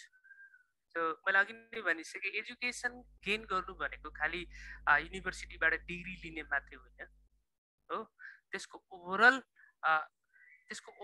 स्कोपमा छिर्नु हो अथवा त्यसले त्यही अनुसार आफूलाई परिवर्तन गर्नु हो। जस्तो यहाँ उसले देखाउन खोजेको कुरामा अलिकति कोट गर्न चाहे, वास्तवमा एजुकेसन के हो, educated, what is being educated भन्ने कुरा चाहिँ यो बुकबाट राम्रोसँग सिक्न सकिन्छ। जस्तो नलेज हामी जेनरली भन्ने गर्छौँ, यो कस्तो छ भन्दाखेरि नलेज, स्किल, एटिट्युड, एनालिसिस अनि सिन्थेसिस भन्ने जुन एउटा हरेक बुकहरूमा हामीले पढ्दै गर्दा पढाउँदै गर्दा यस्तो किसिमको पर्सपेक्टिभ्सहरू राखिन्छ। हामी सबैभन्दा पहिला एकदम प्रिलिमिनरी फेजमा एजुकेसन हुन्छ, सरी नलेज हुन्छ। हामीलाई लाग्छ नलेज हुनु नै सबै थोक हो है, नलेज हुनु नै, कुनै पनि कुराको नलेज हुनु नै सबै थोक हो, त्यति मात्र होइन। यो बुकले खासमा देखाउनु खोज्यो खासमा एजुकेसन के हो त, being educated, what how does being educated sound भन्ने कुरा चाहिँ राम्रोसँग इम्पार्ट गरेको छ। जस्तो नलेज भइसकेपछि हामी अलिकति त्यसलाई स्किलमा, जस्तो हाम्रो करिकुलमहरूले डिजाइन गरेको कुराहरू कस्तो हुन्छ भने पहिला नलेज हुनु पर्यो, त्यो नलेज मात्रै भएर भएन, त्यसलाई चाहिँ स्किलमा अलि स्किलफुल हुनु पर्यो भन्छौँ नि हामी, त्यति मात्रै पनि हुनु पर्यो। स्किल भइसकेपछि तपाईँको एटिट्युड फर्म हुनु पर्यो। जस्तो तपाईँको नलेज छ, तपाईँ त्यसलाई स्किलफुल बनाउनुहुन्छ अनि त्यसपछि तपाईँको एटिट्युड सेप हुन्छ, त्यति मात्र होइन। एटिट्युड सेप भइसकेपछि त्यो हरेक कुरालाई तपाईँले एनालिसिस गरेर हेर्ने तरिका बुझ्नुहुन्छ, सिक्नुहुन्छ भन्ने कुरा छ। र अर्को कुरा त्यसलाई सिन्थेसिस रूपमा संश्लेषण गरेर, जस्तो तपाईँ एउटा कुनै पनि कुराको दक्ष मान्छे बन्नुहुन्छ भन्ने कुरा देखाएको छ। र उसले एजुकेसन भनेको यो नलेज, स्किल, एटिट्युड, एनालिसिस, सिन्थेसिसको समग्र रूप हो है। एजुकेसन भनेको खालि नलेजेबल हुनु होइन, खालि स्किलफुल हुनु होइन, खालि एटिट्युड, आफ्नो एटिट्युड निर्माण गर्नु मात्र हो। सो यसको समग्र कुराहरू चाहिँ बिङ एजुकेटेड हो भन्ने कुरा चाहिँ थ्रु आउट द बुक हामी पाउँछौँ। र अर्को कुरा छ, यो मेमोरीमा बस्दाखेरि कस्तो हुन्छ भन्ने कुरा छ। जस्तो यो उसको फर्स्ट लाइन नै, तारा वेस्टोभरको फर्स्ट लाइन नै कसरी सुरु भएको छ भने हामी प्रोलोगमै पाउँछौँ। यो चाहिँ my strongest memory is not a memory, it is something I imagine then came to remember as if it happened भनेको छ है। यहाँ सरले पनि यसलाई प्रष्ट पारिसक्नु भएको छ, राजेन्द्र जोशी सरले अघि नै। यो भनेको के भने हामी कसैद्वारा इमेजिनेसनमा बस्न बाध्य बनाइन्छ। जस्तो एउटा इमेजिनरी वर्ल्ड क्रिएट गरिदिन्छ कि हामीले है, र त्यो इमेजिनरी वर्ल्ड वास्तवमा भएको त हुँदैन होइन, तर त्यो इमेजिनरी वर्ल्डमा बस्नु पर्दा चाहिँ कस्तो हुन्छ है, र त्यसलाई पछाडिबाट रिमेम्बर गरेर रिक्यापिटुलेट गर्दाखेरि कस्तो हुन्छ भन्ने कुरा हामी इन द बिगिनिङ यो देख्छौँ। स्पेसल्ली मैले यसलाई यो तारा वेस्टोभरको एजुकेटेड भन्ने बुकलाई चाहिँ जेनरली टु डिफ्रेन्ट पर्सपेक्टिभमा रिडिङ गर्न सकिन्छ भन्ने तरिकाबाट बुझेको छु। यसलाई चाहिँ फेमिनिस्ट रिडिङ गर्दै गर्दा है, फेमिनिस्ट रिडिङ गर्दै गर्दाखेरि हामी के देख्छौँ भने through out the book women have been treated as the secondary sex। खालि तारा वेस्टोभरको कुरा मात्र होइन, यहाँ विमेनलाई सेकेन्ड सेक्सको रूपमा लिइयो, प्राइमरी सेक्सको रूपमा लिइएन। विमेन भनेको एउटा पेट्रार्चको अन्डरमा बस्ने मान्छे हो अथवा जात हो भनेर women have been treated as other है एज अदर भनेको कस्तो भन्दाखेरि अरु कोही विमेन अरु कोही हो भनेर लियो अर्को चाहिँ के छ भने women have been treated as emotionless passionless है त्यो कुराहरु देखाउँछौ र थ्रुआउट द स्टोरी थ्रुआउट द बुक जति पनि मेल फिगर्सहरु हुनुहुन्छ बुकमा त्यो एकदमै डोमिनियरिङ रोलमा हुनुहुन्छ के जस्तो ताराकै कुरा गर्दाखेरि बच्चा अवस्थामा त्यो ताराले कस्तो ड्रेस लगाउने हैन कति बेला खेल्ने कहाँ गएर खेल्नु पर्ने सबै कुरा त्यो उसको फादरकोबाट डिटर्मिन हुन्थ्यो फादरले नै डिटर्मिन गर्थे फादरले नै अर्डर गर्नु पर्थ्यो उसको आफ्नो विल्स अनुसार उ केही गर्नै पाउँदैन थियो र खाली ठुलो भइसकेपछि पनि हामीलाई बुकमा के भनिएको छ भने जस्तो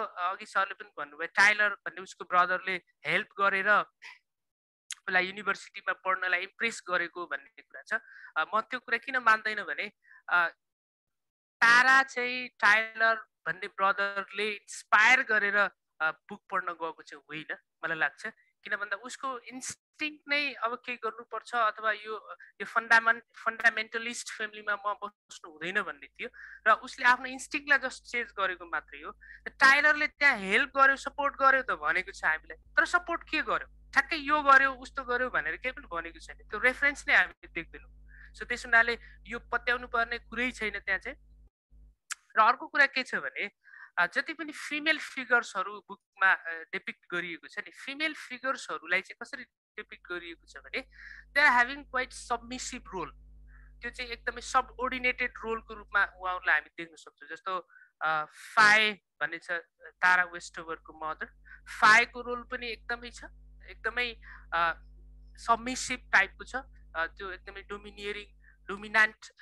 डोमिनेटेड भएर बस्ने टाइपको छ र त्यहाँ चाहिँ अर्को कुरा हामी देख्ने स्पेसल्ली फिमेल फिगर्सहरुलाई जस्तो मेल फिगर्सहरुले बिजनेस गरेको हुन्छ अर्निङ्स गरेको हुन्छ हैन घरमा अर्निङ्स गरेको हुन्छ त्यसको केही रोकटोक छैन इभन त्यस्तो फन्डामेन्टलिस्ट सर्भाइभलिस्ट मोर्मन फ्यामिलीमा पनि मोर्मन कल्चरमा पनि मोर्मन रिलिजनमा पनि फिमेलहरुलाई चाहिँ मेल्सहरुलाई चाहिँ कुनै पनि किसिमको रोकटोक छैन जस्तो त्यहाँ टाइलर पनि घरबाट विद्रोह गरेर पढ्न जान्छ त्यहाँ पनि कसैले रोकटोक गरेको हुँदैन तर स्पेसली फिमेल फिगर्सहरुलाई है जस्तो यहाँ हामी फाइको कुरा गर्न सक्छौँ वेस्ट ताराको मदरको कुरा उ एउटा अनलाइसेन्स्ड मिडवाइफ हुन्छ है अनलाइसेन्स्ड मिडवाइफ भनेको उसलाई के अरे लाइसेन्स नै दिएको हुँदैन अथवा फिमेलहरुले पनि त्यस्तो मिडवाइफको काम गर्न सक्छन् भनेर बुझिएको हुँदैन त्यो कुरा पनि हामी देख्छौँ यहाँ र जस्तो यो आउट्रे वेस्टओभर छ ताराको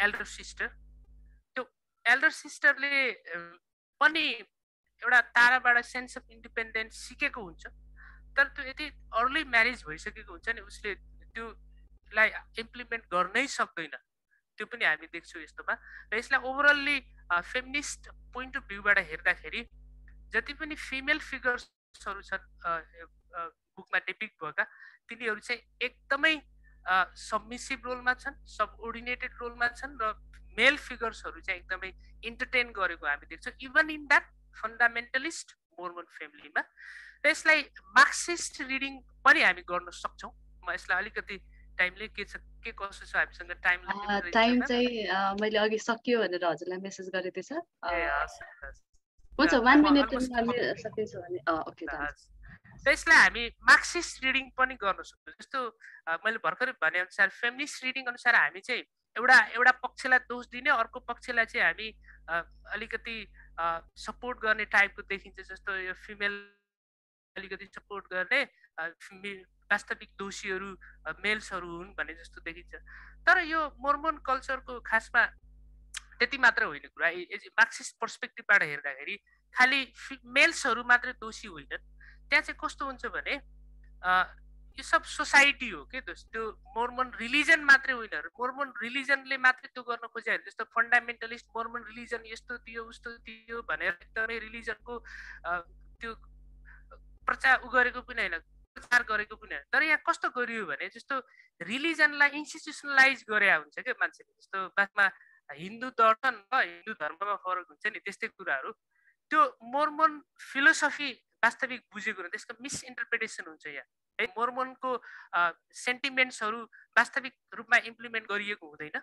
जस्तो यसलाई गडबाट टाढा हुनुपर्छ भनेर त्यसलाई इन्स्टिट्युसनलाइज गरिएको हुन्छ, जस्तो मान्छेले आफ्नो फेभरमा त्यसलाई युज गरेको हुन्छ।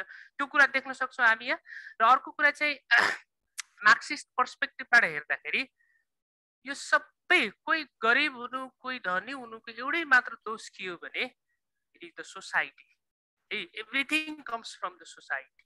सोसाइटल पर्सपेक्टिभबाट हेर्दाखेरि जस्तो त्यो मोर्मनको जिन छ नि, जस्तो वेस्टवरको फादरले चाहिँ उसलाई स्कुल पठाउन चाहेन, यो फादरको मात्र दोष होइन के, खालि त्यो एउटा घरको बच्चा मात्र स्कुल नगएको होइन।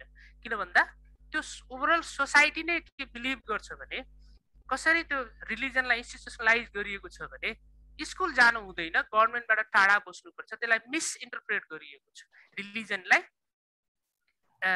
रिलिजनलाई चाहिँ इन्स्टिट्युसनलाइज गरिएर बुझिएको छ भन्ने कुरा हामी देख्छौँ। र यो सोसाइटीको उपज हो, यो सोसाइटीले त्यसरी बुझेको छ भन्ने मात्रै कुरा हो। वास्तविक त्यहाँको मोर्मन रिलिजन पनि धेरै हदसम्म ठिक छ भन्ने कुराहरू पनि हामी यहाँ देख्छौँ। र सायद अब हाम्रो time सिद्धिसक्यो।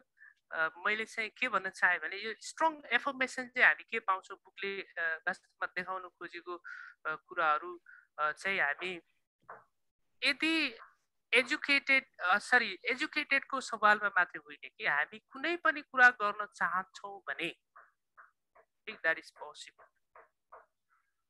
At the beginning it seems impossible, गाह्रो छ है। हाम्रो विद्यार्थी भाइ बहिनीहरूलाई यो ठुलो मेसेज हुनसक्छ, तर हामी गर्दै गयौँ भने सबै कुराहरू गर्न सम्भव छ।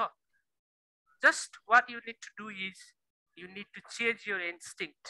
तपाईँलाई के गर्न मन लाग्छ भन्ने कुरा चाहिँ you need to change that भन्ने कुरा स्ट्रङली एफर्म गरिएको हामी पाउँछौँ।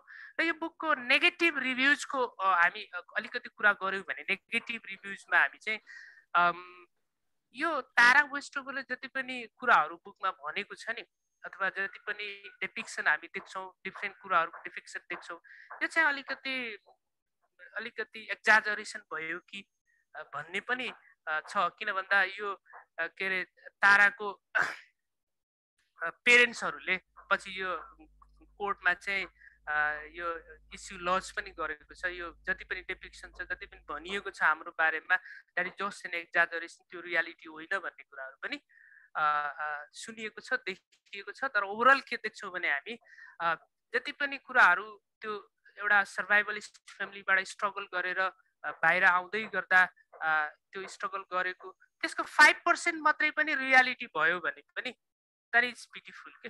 5% मात्रै पनि त्यो कसैले फिल गरेको रहेछ अथवा कसैले एक्सपिरियन्स गरेको रहेछ भने त्यो अति दर्दनाक जस्तो मलाई चाहिँ फिल भयो। Thank you, that's all. Thank you Regina ma'am, it's over to you. Thank you so much sir.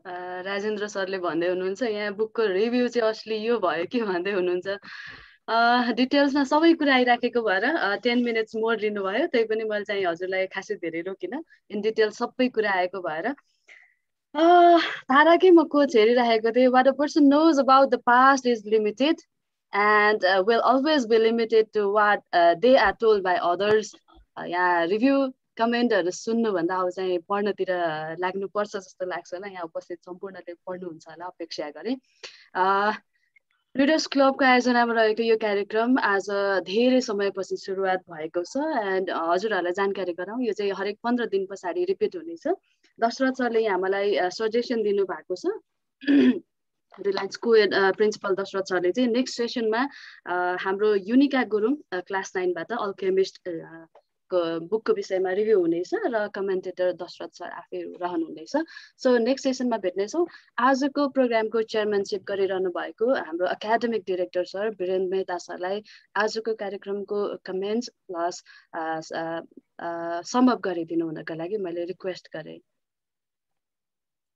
धन्यवाद रेजिना म्याम। यो कार्यक्रम हामीले पुनः सञ्चालन गर्न सकेकोमा हामी सबैलाई बधाई छ। र स्पेशली रेजिना म्याम यो कार्यक्रम चलाउनु भयो, उहाँलाई पनि धेरै धेरै बधाई छ। We again come back the book review program. र यो लकडाउनमा हामी थुप्रै नयाँ कुराहरू गऱ्यौँ। यो लकडाउनको बजु हामीले क्लब हाउस सुरु गऱ्यौँ, साधना ग्रुप सुरु गऱ्यौँ, हाम्रो न्युज लेटर निकाल्यौँ, इसीहरूलाई एकदम व्यवस्थित गर्न सक्यौँ। पोस्ट मास्टर अलरेडी चलेका सानो थुप्रै प्लेटफर्महरू क्रिएट गर्न गइरहेका छौँ। र हामी टिचिङ प्रोफेसनमा भए अघि दिपक सरले एउटा कुरा भन्नुभएको थियो, एजुकेसन भनेको नलेज मात्रै होइन, स्किल मात्रै होइन, एटिट्युड मात्रै होइन, सिन्थेसिस मात्रै पनि सबैलाई एउटा कम्बिनेसन फर्म।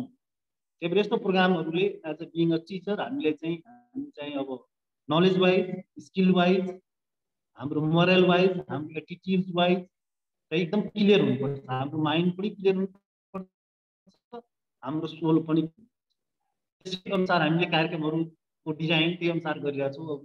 अलिकति नलेज बढाउनलाई यो बुक रिभ्यू जस्तो कार्यक्रमहरूले चाहिँ हेल्प गर्छ भनेपछि हाम्रो अलिकति पोजिटिभ एटिट्युड, हाम्रो सोललाई, हाम्रो हार्टलाई क्लियर गर्नको लागि हाम्रो यो मेडिटेसन ग्रुपहरू पनि हुन्छ। हाम्रो मेडिटेसन ग्रुप पनि प्रत्येक थर्सडे बेलुका 8:30 बजे छ, रेन साधना ग्रुप, जसको लिडिङ चाहिँ हाम्रो आचार्य श्री गुरु दामु सरले गर्नुभएको छ। त्यसमा पनि जोइन गरौँ। यो सबै कार्यक्रमले चाहिँ हाम्रो एकदमै पर्सनालिटी इन्हान्समेन्ट गर्नलाई एकदम। अब अहिलेको ठुलो च्यालेन्ज नै यो वैश्य युग भन्छ यसलाई, यो वैश्य युग हो भन्छ कि व्यापारी युग। यसमा चाहिँ राम्रो शिक्षक पाउनु हो कि अहिलेको मेन खाँचै नि वर्ल्डमै नि हो कि एउटा शिक्षकले सारा संसार चेन्ज गरिदिन सक्छ, चाणक्यले चेन्ज गरे जस्तै पुरै चेन्ज गरिदिन सक्छ। तर अब शिक्षक पाउनु चाहिँ एकदमै गाह्रो छ कि it's really tough to get the teachers. त्यही भएर अब हामीले पनि इन्स्ट्रक्टर लेख्न थाल्यौँ क्या, त्यो भागेको हो क्या खासमा, लेखेको होइन मोडर्नाइजेसनको नाममा। अब म टिचर हुन्न, म इन्स्ट्रक्सन मात्रै हुन्छु भने आफैले हामीले डिग्रेड गर्दै गइरहेको छ। सो टिचर हुनको लागि चाहिँ अब हाम्रो नलेज टाइम आज चाहिँ एकदमै राम्रो डिटेलमा अहिलेसम्मको बुक रिभ्यूमा चाहिँ मैले पाएकोमा चाहिँ यो चाहिँ म जति बसेँ भेरी वेल प्लान एन्ड एकदम डिटेल। हाम्रो स्पिकरले राजेन्द्र सरले पनि एकदमै राम्रोसँग मेहनत गर्नुभयो, दिपक सरले झनै मेहनत गर्नुभयो। यति डिटेलमा सानो सानो कुरा पनि हामीले सबैलाई बुझाइदिनु भयो एजुकेसन के हो भन्ने कुरा।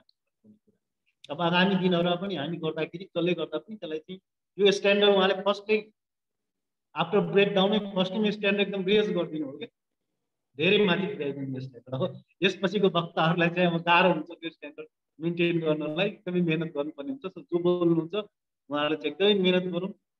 हामीले चाहिँ एउटा कोसिस गरेको छ, राम्रो शिक्षक हामीले केही न केही राम्रो शिक्षक विद्यार्थी रिलायन्स एजुकेसन नेटवर्कले चाहिँ उत्पादन गर्न सक्छ कि त्यसमा केही टेवा पुर्याउन सक्छ कि हामी मध्ये कोही मध्ये 2-4 जना मात्रै अलिकति इफेक्टिभ टिचर भइदियो भने यसले चाहिँ नट ओन्ली रिलायन्स कलेजलाई चाहिँ यसले सोसाइटीलाई नै एउटा चाहिँ ठुलो टेवा दिन्छ कि। त्यही भएर अब चाहिँ अब हामी सोच्दैछौँ एउटा पोलिसी नै बनाउने कि टिचर अपोइन्टमेन्ट गर्दा पनि लेटरमै चाहिँ वर्षको कम्तीमा 5वटा किताब पढ्नै पर्ने भने बनाउने हो कि। जस्तै आर्मीमा जाँदाखेरि मेडिकल टेस्ट दिनुपर्छ नि होइन, एभ्री इयर मेडिकल टेस्ट हुन्छ नि आर्मीले, उनीहरूको फिजिकल एबिलिटी पनि चेक गर्छ, कुदाउँछ। त्यसले टिचरमा चाहिँ हाम्रो के पनि सिस्टम छैन कि त्यो टिचर भएपछि भयो कि नेभर चेक आवर सेल्फ कि आफूलाई पनि चेक गर्दैन, इन्स्टिट्युसनहरूले पनि त्यस्तो बनाउँदैन कि। त्यही भएर चाहिँ कम्तीमा चाहिँ अब अपोइन्टमेन्ट दिँदाखेरि स्कुलदेखि कलेजसम्म कम्तीमा रिलायन्स सुरु गर्ने हो कि। अब त्यो सुरु गर्दा त अब्स्टेकलहरू पक्कै आउँछ, कम्तीमा वर्षको 5वटा किताब पढ्नुपर्ने, कम्तीमा वर्षमा चाहिँ एकचोटि विपासना गरेर आउनुपर्ने, 3 दिनको मेडिटेसन गरेर आउनुपर्ने। अब त्यस्तो कार्यक्रमहरू चाहिँ ल्याउनु त एकदमै जरुरी छ। नत्र एकदम हामी टिचिङ फिल्डमा बसेर पनि एकदम डाइभर्ज हुन्छ कि हाम्रो माइन्डहरू कहिले कता गइरहेको हुन्छ, कहिले कता गइरहेको हुन्छ।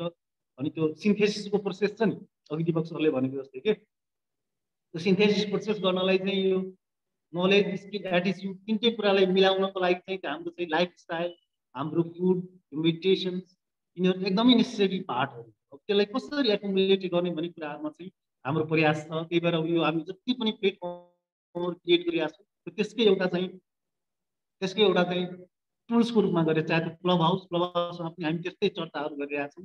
विद्यार्थीहरूलाई पनि जोडिरहेका छौँ, विद्यार्थीहरूले पनि कसरी पोस्ट मास्टर छ त्यसमा पनि यहाँ जोइन हुनुहोस्, साधना ग्रुप छ जोइन गरौँ, बुक रिभ्यू प्रोग्राम छ जोइन गरौँ। आज राम्रो पार्टिसिपेसन हो, आज राम्रोसँग सबैजनाले हामी भाग लियौँ, त्यसको लागि सबैजनालाई धन्यवाद। यसलाई अझै राम्रोसँग गर्दै जाऊ। सबको दिन शुभ होस्, स्टे सेफ। सबैलाई मेरो नमस्कार, धन्यवाद Regina ma'am. Thank you so much sir.